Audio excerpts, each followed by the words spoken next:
Antes de que empiece la asamblea, vuelvo a recordar el tema de que la palabra la tenéis vosotros. Si con este gesto, aquí desde mesa, se irá bajando el volumen. Si este gesto se incrementa, se irá bajando más todavía el volumen. Así que la palabra la tenéis vosotros. Yo y desde aquí no vamos a cortar a nadie.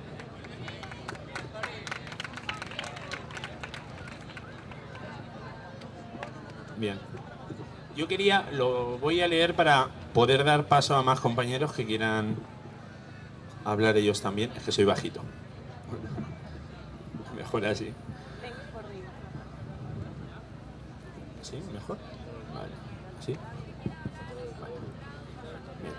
Mi intervención viene a colación tras una reflexión que se hizo ayer en la asamblea por parte de una persona en la que consideraba, a su modo, que ser crítico con la forma de organización o con el documento que se presentó del movimiento era más o menos boicotear. Lo primero, desde la humildad, que quiero señalar, y en mi opinión, es que la crítica que yo hice el martes aquí a ese documento solicitaba que se diera el poder a la Asamblea. Crítica, por tanto, constructiva y además con una propuesta concreta. En segundo lugar, criticar formas de organización jamás es criticar a personas. Es totalmente legítimo y además solo desde el sectarismo se puede tomar esa crítica como negativa. 20 ojos ven más que 2. Y podemos con crítica mejorar y cambiar para que todo el movimiento mejore. La crítica enriquece, la crítica suma, la crítica añade. Quien en alarde de poca tolerancia pretende coartar la libre opinión no suma, más bien divide, cosa que sería triste para este movimiento después de todo lo que hemos conseguido. Uno de los defectos que tienen los partidos que nosotros criticamos es esa disciplina de partido. Cuando yo ayer escuché que tener diferente punto de vista era en cierto modo boicotear, me recordó a ese famoso, el que no esté de acuerdo, que se vaya. Pues no, amigos, el que no esté de acuerdo, que lo diga, que lo exprese. Que en esta asamblea, que es de todos, se debata y si es posible se consensúe y todos, en la medida de lo posible, podamos llegar a acuerdos y podamos estar siempre unidos. Porque eso hará más fuerte a este movimiento y a todos en su conjunto. También quiero hacer un reconocimiento a todas esas personas que trabajan todo el día aquí. Para mí me parece que tienen un mérito extraordinario. Y por tanto tenéis, a título individual, todo mi apoyo por lo que hacéis. Pero yo os hago una petición a modo individual, y es que también tengáis en cuenta las personas que por unas o por otras razones no podemos estar todo el día aquí por motivos laborales, por motivos familiares o por motivos de todo tipo, y que podamos participar como uno más. Lo digo, por ejemplo, porque yo soy profesor y me interesa mucho la educación y, por ejemplo, las comisiones que se hacen de educación se hacen a una hora muy tarde, a las 10 de la noche, y padres y profesores no podemos en cierto modo participar y aportar toda la experiencia que podríamos aportar y toda la riqueza de nuestra vivencia día a día. Podemos sumar y no dividir, incluir y no excluir. Y se excluye cuando se ataca una opinión diferenciada y cuando se ataca y se hacen acusaciones que todos debemos evitar. La crítica es buena y la conciencia crítica también. Por otro lado quería hablar de los famosos puntos del decálogo. Y yo reflexionando llegué a la conclusión de que solo afectaba a políticos. Ley electoral, etcétera. Entonces yo me hice una reflexión y fue la siguiente. ¿A quién beneficiaría? ¿A las madres? No. ¿A los trabajadores? Tampoco. ¿A los estudiantes y a los parados? En absoluto. A los valencianos que votaremos en 2015 para esas instituciones que tenemos ahí, que por ejemplo controlan la educación y la sanidad, tampoco. Entonces, me pregunté yo, ¿a quién beneficia? ¿A quién puede afectar? A los políticos. Y además, ¿a quién puede beneficiar? A los políticos. ¿A los políticos? Y entonces estuve pensando y llegué a la conclusión de que al ser así me puse en mi casa, yo me guardo todos los programas electorales que hay, para saber las mentiras que nos cuentan, ¿vale? Para que cuando pasen esos 4 años sepamos las mentiras que nos han contado y todo lo que nos han engañado. Y buscando, fui buscando, a ver, esto, y encontré, digámoslo así, de esos 4 puntos, como yo lo diría, el truco del almendruco. Y el truco del almendruco es que esos 4 puntos son idénticos a este papel que yo me he traído. ¿Sabéis qué es este papel que yo me he traído? Pues os lo voy a enseñar. El programa electoral de Unión, Progreso y Democracia. Yo por esos puntos no he venido aquí. Yo por defender los puntos de este partido no he venido aquí. Me parece que mucha gente tampoco.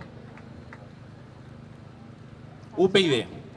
UPyD, que habla de consenso, que habla de que no son ni de izquierda ni de derechas. ¿Os suena, verdad? Yo lo que pienso es que si el 15 de mayo salimos muchas personas a la calle y salimos para defender muchos otros puntos y muchas otras reivindicaciones, sobre todo sociales, y esas reivindicaciones nos sacaron a la calle, debemos coger y ser, a través de esas reivindicaciones, por las que cojamos y estemos luchando aquí. Porque el 15 de mayo será social o no será.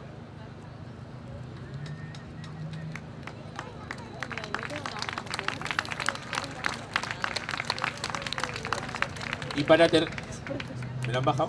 Para terminar, simplemente dar las gracias a la Asamblea por permitir una crítica, como la que he hecho yo, y gracias también a la Asamblea por ser crítica, que eso es muy importante. Porque en esa crítica está la supervivencia de todo este movimiento. Gracias. Bueno, muchas gracias. Y el siguiente es este señor que tengo aquí a mi lado.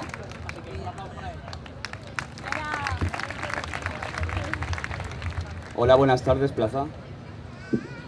Bueno, yo lo primero que quiero hacer es dar las gracias a todas las personas que están participando en esto, porque a mí personalmente me está enseñando que podemos compartir. Más allá de todos los egoísmos y todas las trabas que nos ponemos, aquí se están compartiendo cosas muy bonitas. Punto 1, quiero que nos sintamos un poquito más reconfortados. A partir de ahí yo vengo a exponer una idea de una serie de personas que hemos tenido aquí a título individual y estamos en comisiones y se van a plantear mañana en comisiones porque creemos que es el cauce normal, respetando la organización que está saliendo de aquí. La propuesta es muy concreta, es un plan de acción de 2 semanas, un plan estratégico, que desembocaría en una asamblea constituyente y en una manifestación conjunta y unitaria que legitime el movimiento. La periodización serían estas 2 semanas, y ahora voy a explicarlo brevemente en qué consistiría. Pero primero sería consensuar las demandas, las denuncias que se están haciendo aquí.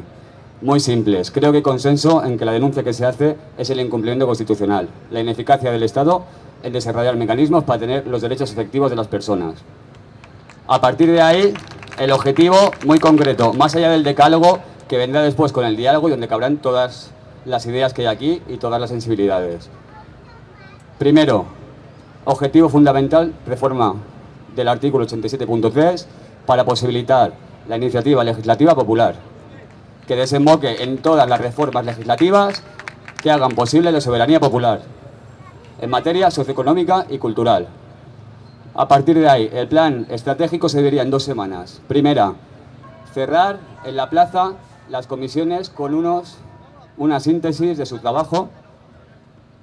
Esta síntesis llevarla a los barrios esta primera semana y la segunda semana constituir los barrios, traer aquí a las asambleas populares de barrio, en la asamblea previa del sábado de aquí a 2 semanas, asamblea constituyente, donde queden reflejadas todas las asambleas de barrio y al día siguiente, a través de la difusión, convocar una manifestación unitaria que legitime el movimiento. Simplemente es eso. Mañana en comisiones vamos a intentar debatirlo. Muchas gracias a todos. Si alguien tiene alguna opinión en contra o a favor, tenemos un par de micros aquí enfrente. Levantad la mano, acercaros directamente con todas las propuestas que van saliendo, porque para dar participación a todos y a cada uno de vosotros.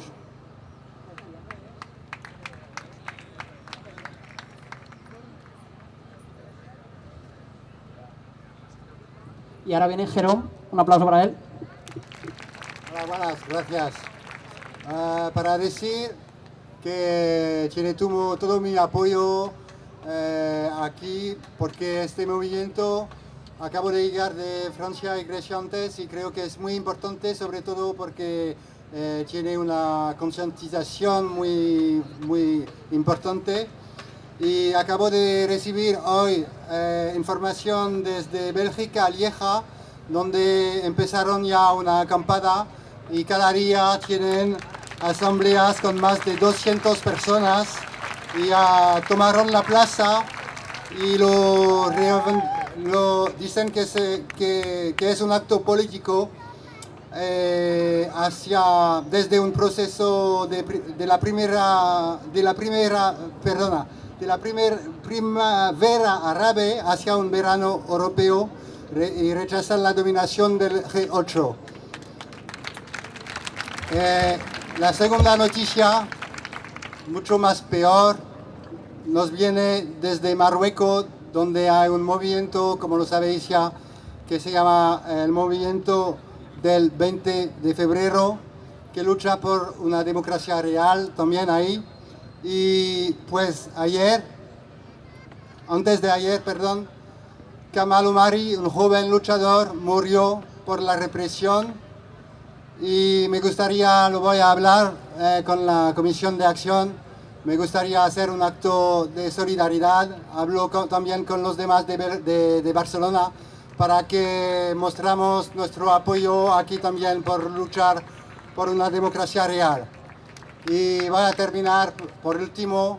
Estoy involucrado ahora desde poco en la Comisión de Economía y tenemos un debate de fondo que me parece muy importante sobre la deuda ilegítima que lleva los países de Europa y creo que tenemos que rechazar esa deuda ilegítima, hay que parar enriquecer los ricos y siempre son los pobres que pagan esa deuda ilegítima. Y como me parece un tema central, propuso un taller mañana a las 6 de la tarde para los que quieren acudir y hablar del tema. Será a las 6 de la tarde y también a las 11, mañana a las 11 de la noche, vamos a proyectar un documental que nos viene de un documental griego que se llama Debtocracy, que se puede ver en internet, que recibo más de 700.000 visitas en menos de una semana. Es un éxito total ahí y pues creo que nos toca este tema, es el número 1 en Grecia, todo el mundo habla de deuda ahí y luchan por una auditoría de la deuda para rechazar el pago de esa deuda ilegítima. Gracias.